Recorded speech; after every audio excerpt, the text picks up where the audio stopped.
Okay, kita boleh mulakan kelas lah.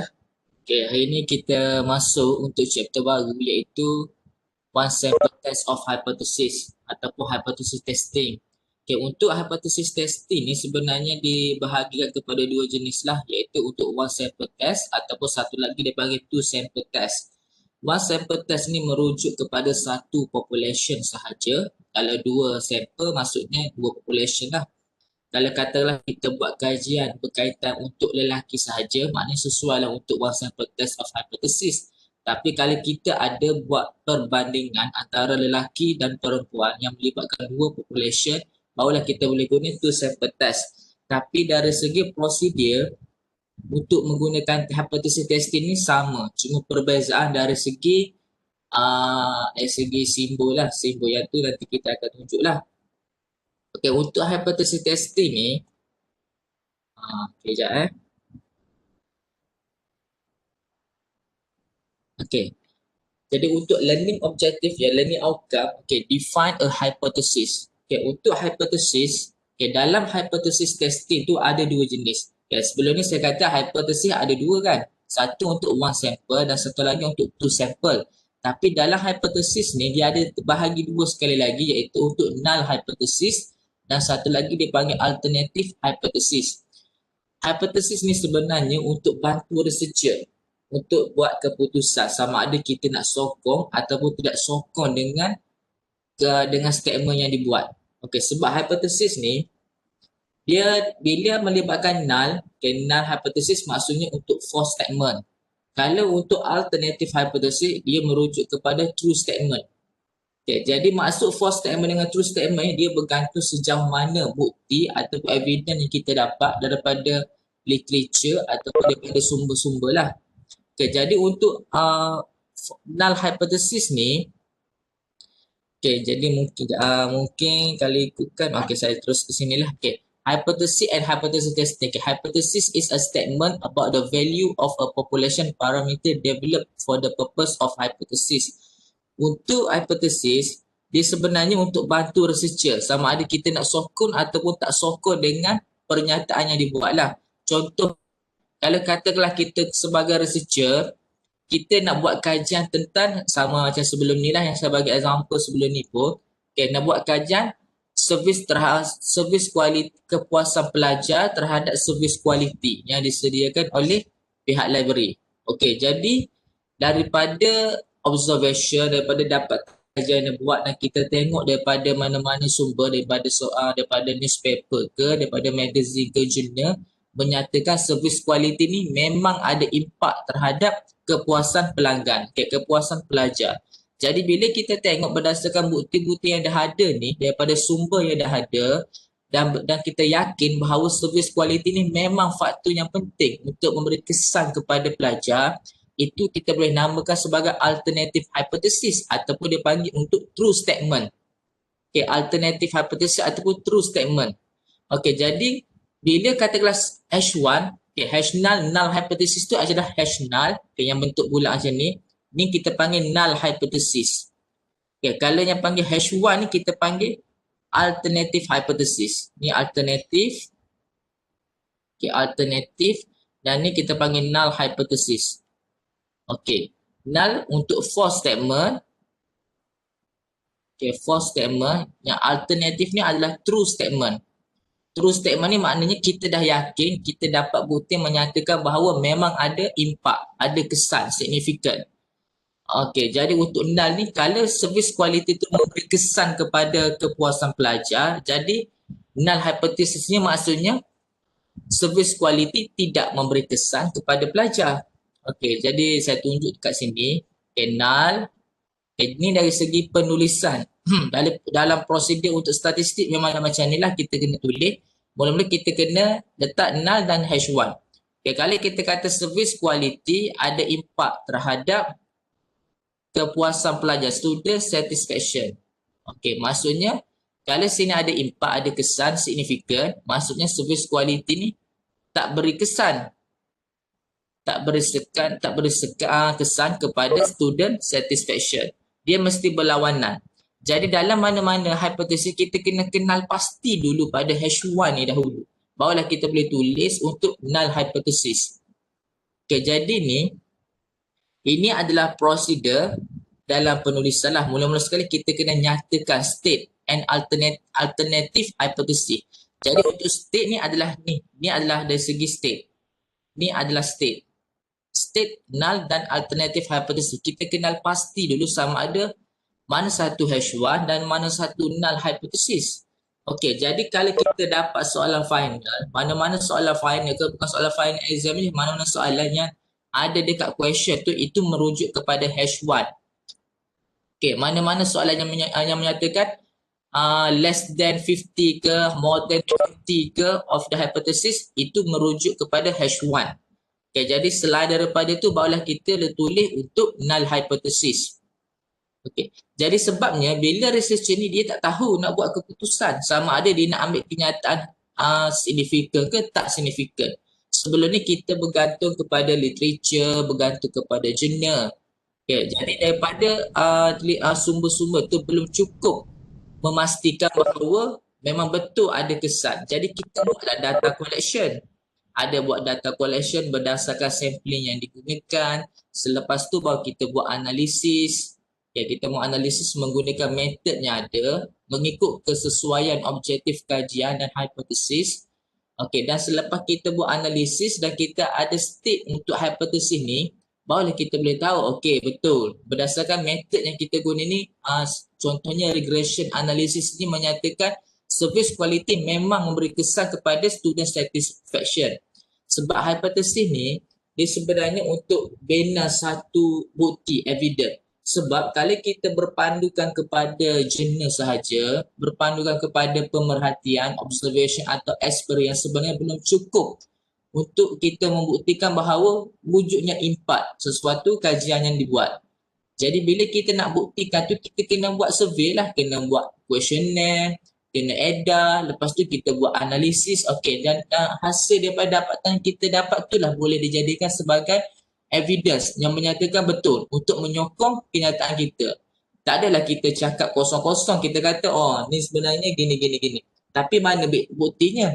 Okey, jadi bila kita ada buat analisis, ada buat survey dan kita dapat sebab analisis ni dia berasal daripada data yang kita dapat. Data ni daripada responden. Jadi bila responden tu mengatakan, majoriti responden mengatakan ada kesan, maksudnya betul lah tu kenyataan kita. Maknanya kita bukanlah berpandangan short sendiri. Maknanya kita lebih kepada pandangan kita ni dilihat lebih menyeluruh. Menyeluruh sebabnya majoriti memberikan pandangan yang sama. Okey, itu yang dimaksudkan hypothesis testing. Sebab researcher ni dia tak boleh buat keputusan seorang diri. Dia bekerja sebagai satu tim, tapi dia perlu dapatkan idea ataupun nak solvekan sesuatu problem tu berdasarkan pandangan semua responden yang ada. Okey, jadi untuk select a level of significance ni merujuk kepada alpha. Okey, alpha yang selalunya digunakan untuk bidang social science ni adalah 0.05 lah. Alpha 0.05. Okey, 0.05. Yang ni kena ingat.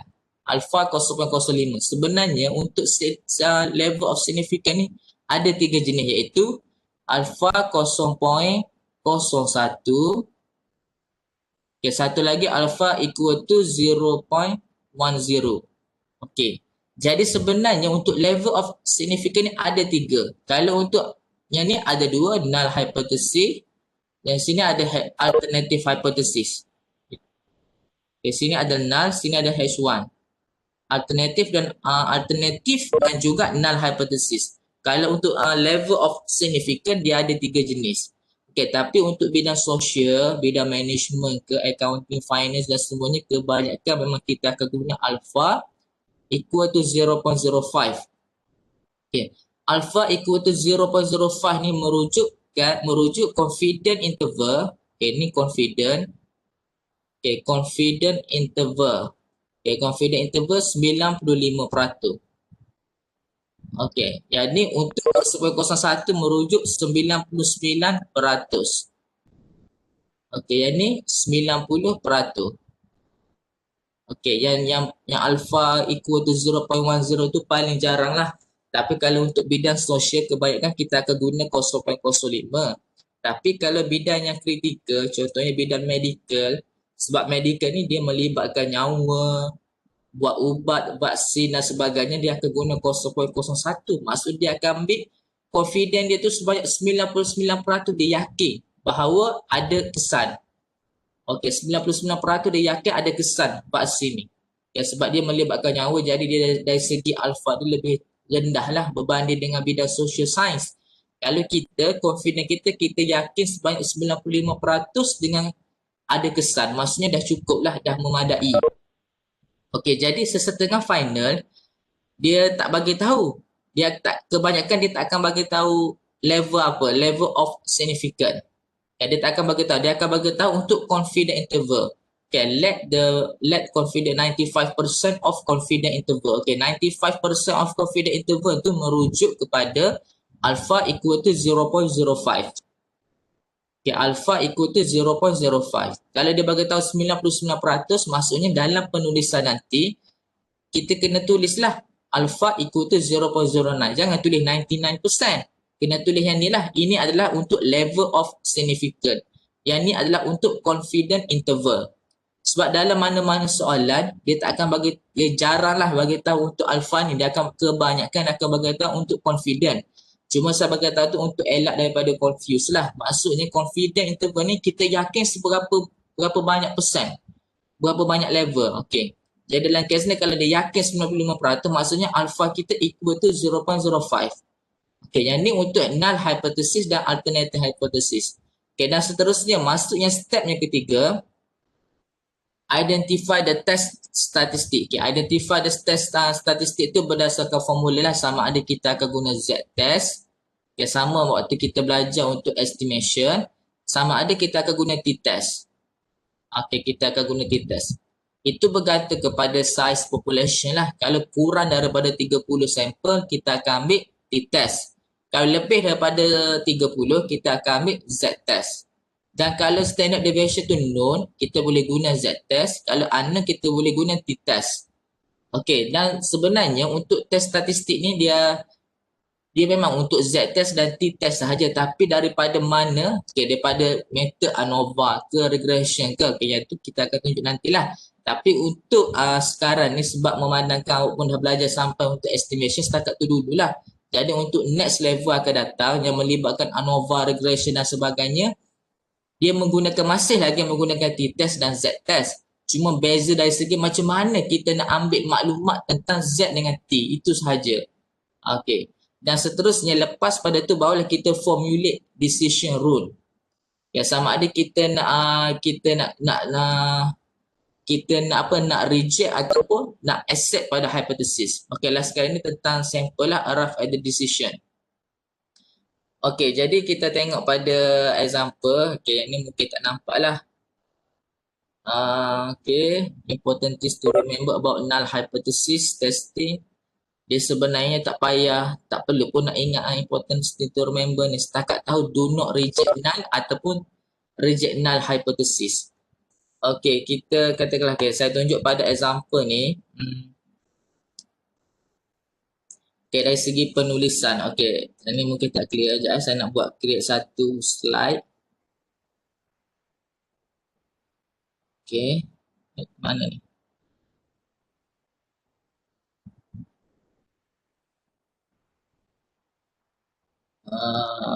Sekejap. Saya nak buat satu slide. Sekejap.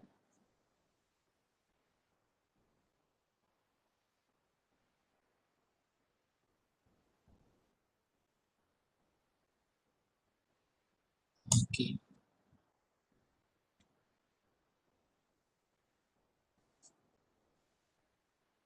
Okey. Okey, ni kita buat.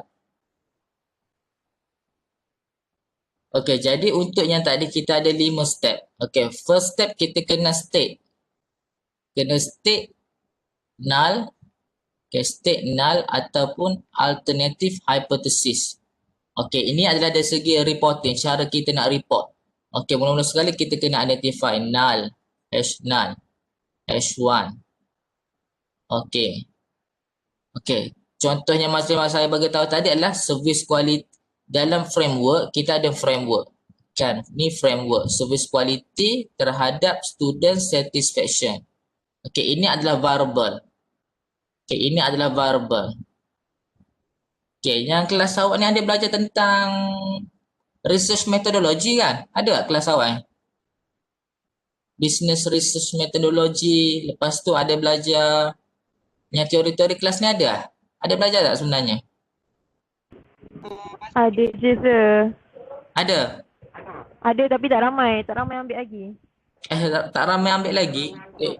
Sem depan. Kenapa ada yang ambil, ada yang tak ambil bukan ke satu kelas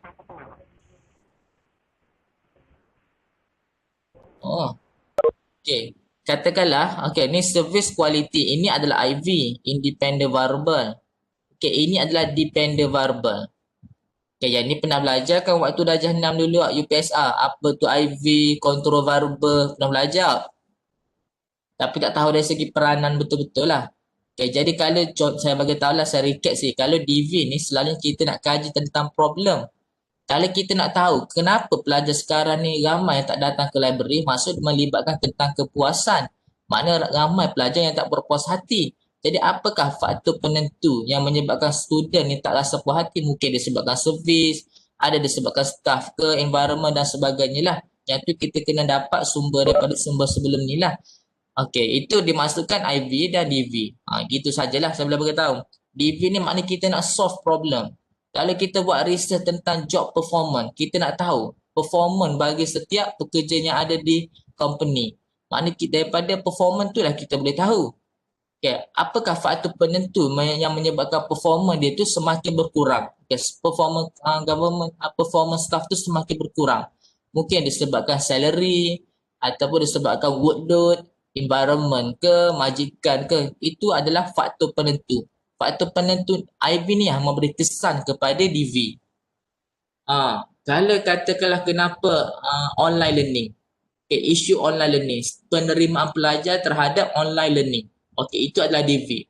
Ramai pelajar yang tak boleh terima untuk online learning. Jadi faktor apakah menyebabkan ramai pelajar yang tidak online learning? Faktor penentu yang mungkin disebabkan wifi tak ada, lepas tu komitmen di rumah, lepas tu keselesaan. Jadi ada banyaklah. Okey, itu adalah IV. Okey, jelas. Okey, jadi dalam kes ni, bila ada framework ni kita panggil framework rangka kajian. Okey, ini adalah framework rangka kajian. Dalam framework ni, dia akan lukis macam ni lah. Okey, yang ni untuk IV ada peta. Okey, untuk DV pun ada lukis peta. Jadi bila ada path ni, ini menunjukkan dari segi direct relationship. Kita nak tahu kesan, adakah service quality ni memberi kesan tak kepada student satisfaction. Jadi ini adalah untuk merujuk kepada H1. Okay, ini adalah merujuk kepada H1. Jadi kita pun tulislah service quality has significant effect on student satisfaction. Okey, ini contoh bagi H1. Jadi berlawanan dengan H1 ialah service quality do not has significant effect on SS. Okey, dia kena berlawanan. Jadi kita kena pastikan dekat H1 ni dahulu. Okey, lepas tu dia kena berlawanan. Lepas tu barulah kita buat untuk level of significant. Okay, level of significant. Okay, level of significant. Okay, yang ni baru untuk state. Okay, lepas tu untuk level of significant. Okay, kalau soalan dia bagi tahu tentang 95% of confidence interval, maksudnya awak kena tulis alpha equal to 0.05. Okay, awak kena ingat dari segi reporting ni. Okay, ingat dari segi cara nak report saya, dari segi flow dia tu kena ingat. Okay, mula-mula kena ada state, lepas tu kena ada level of significance. Sebab kebanyakan markah ni agak tinggi jugalah. Okay, paling tinggi 10 markah. Okay, contohnya kalau dalam kes ni. Sini mungkin dah 4 lah, sini 2 markah. Contohlah. Yang ni awak kena ingat. Rugi lah kalau yang ni pun tak ingat-ingat. Bolehlah markah free sini. Alpha 0.05 ke 0.01. Yang tu lah yang selalu yang digunakan ni. Okay, lepas tu barulah masuk test statistik. Okay, test statistik. Test statistik ni dia ada calculation lah. Sama dengan waktu calculation dekat estimation dulu. Okay, tapi ada untuk next method pun dia ada cara lebih laju lah. Okay, sama ada kalau T, kita dapat T equal to 1.99. Okay, 1.99. Okay. Lepas tu barulah kita ada buat decision rule. Okay, decision rule. Okay, decision rule. Okay, ini adalah test statistik. Yang ni kita berdasarkan calculation. Okay, ini berdasarkan calculation ataupun daripada table yang diberikan. Okay, ataupun daripada table. Okay, inilah T. Ini sekarang ni decision rule. Okay, decision rule ni kita nak tahu sama ada kita nak reject null hypothesis ataupun kita nak accept null hypothesis. Sama ada kita nak reject null ataupun kita nak accept null. Okey, itu bergantunglah. Okey, jadi kita bergantung kepada keputusannya. Okey, kalau T 1.99, okey, sebenarnya ada satu lagi saya nak bagi tahu. Okey, ini sepatutnya kena tengok daripada table yang statistical table, tapi saya rasa tak perlu kot nak tengok statistical table ni. Sebab kalau tengok statistical table ni kebanyakan student salah buat. Okay, salah tengok table lah, salah tengok ni lah, macam-macam lah salahnya. Jadi boleh rujuk daripada ni lah kalau saya. Okay, ni saya bagi ni. Okay, ingat yang ni je. Okay, kalau T, ya, kalau alpha, lepas tu ni adalah T ataupun Z. Ataupun Z value. Okay, yang ni kena ingat lah. Kalau alpha 0.05, yang ni level of significance, T dia mesti 1.96. Okay, sama juga dengan Z. T ataupun Z akan jadi 1.96. Kalau alpha 0.01 merujuk 2.56. Okay, kalau alpha 0.10 merujuk 1.67. Okay, yang ni awak kena ingat lah ni. Yang ni sahaja kena ingat. Okay. Jadi bila awak dapat calculation statistik daripada calculation yang estimation yang chapter yang sebelum ni ataupun melalui table, dia akan bagi output dalam bentuk table. Katakanlah awak dapat result, okay, T sekarang ni 1.99. Okay, T 1.99. Okay, sedangkan alpha 0.05. Jadi dalam kes ni, bila kita tengok 1.99 yang hasil daripada estimation ni lebih besar daripada 1.96. Okay, maksud lebih besar. Lebih besar daripada 1.96 maksudnya significant. Maksudnya significant. Okay, boleh tulis macam ni lah, significant. Okay, significant. Jadi bila significant, maksudnya kita akan reject null. Kita akan reject null. Reject null. Maksudnya kita akan tulis reject null hypothesis. Okay, reject null hypothesis. Barulah dekat conclusion nanti. Okay, conclusion. Okay, conclusion sama ada kita nak reject null ataupun kita accept berdasarkan daripada decision rule ni lah. Okay, daripada ni kita tengok bila 1.99 greater than 1.96 maksudnya significant. Kalau katakanlah dapat 1.85, contoh T statistik 1.85 maksudnya lebih kecil daripada 1.96 maksudnya not significant. Not significant. Kalau dalam kes ni 1.99 tu greater than 1.96 maksudnya significant. Kalau significant kena reject null. Kalau not significant maksud kita kena accept null. Kena accept null. Okey. Jadi untuk reject null ni, jadi bila untuk conclusion kita dah dapat. Okey, hasil daripada dapatan yang kita dapat, conclusionnya kena reject. Maksud bila kena reject null, kena potong ni lah statement yang atas ni. Kita potong statement atas menunjukkan conclusion. Kita boleh kata yes.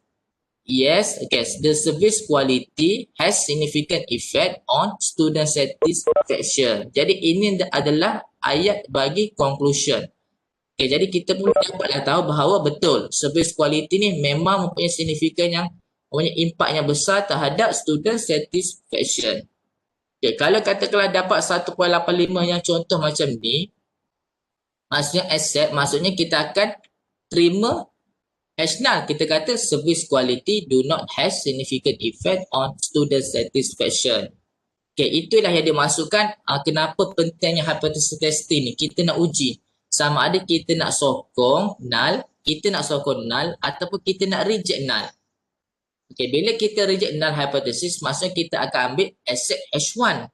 Maksud dekat conclusion ni kita akan tulislah tentang statement untuk H1. Kalau kita dapat result yang menyatakan accept null, maksudnya dekat conclusion kita akan tulis untuk null hypothesis sahaja. Okay. No, the student again, service quality do not have significant effect on student satisfaction. Okay, itu dari segi flow. Okay, yang nak kena ingat, mula-mula kena ada state, lepas tu kena ada level of significant, lepas tu ada test statistik, lepas tu ada decision rule dan last sekali ada conclusion. Okay, 1, 2, 3, 4, 5. Okay, ada 5. Okay, boleh clear ni? Ada yang tanya? Dia sebab tak nampak lagi blur Kesumbak dah ni. Doktor boleh tak apa tu terang balik yang tepi ni Mana yang tepi ni? Ni. Bukan sebelah sini. Sini. Ah. Okey, yang ni saya bagi contoh example. Kalau katakanlah daripada estimation yang awak dapat tu nilai 1.85. Okey, kalau dapat nilai estimationnya T adalah 1.85, maksudnya less than daripada 1.96. Kalau kita still menggunakan alpha 0.05 lah. Okey, jadi bila less than 1.96, maksudnya not significant. Bila not significant, tak penting, maksudnya kita akan accept yang false statement. Accept null hypothesis. Dah tak penting, kita pun accept lah. Jadi dekat report akhir, dekat conclusion, kita pun katalah service quality tak penting untuk student satisfaction. Sebenarnya yang ini adalah level of significance ni adalah nilai threshold. Adalah nilai threshold. Nak bantu sama ada kita nak reject ataupun nak terima. Okay, jadi yang ni test statistik memanglah daripada calculation. Tapi daripada calculation kita dapat ni, kita nak tahu betul ke ada impact, betul ke ada kesan. Yang ni berdasarkan threshold ni lah. Ni adalah nilai threshold.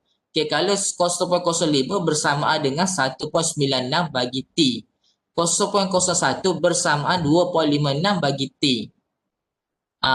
Yang ni adalah nilai T ataupun Z. Okay, kita tengok sini lah.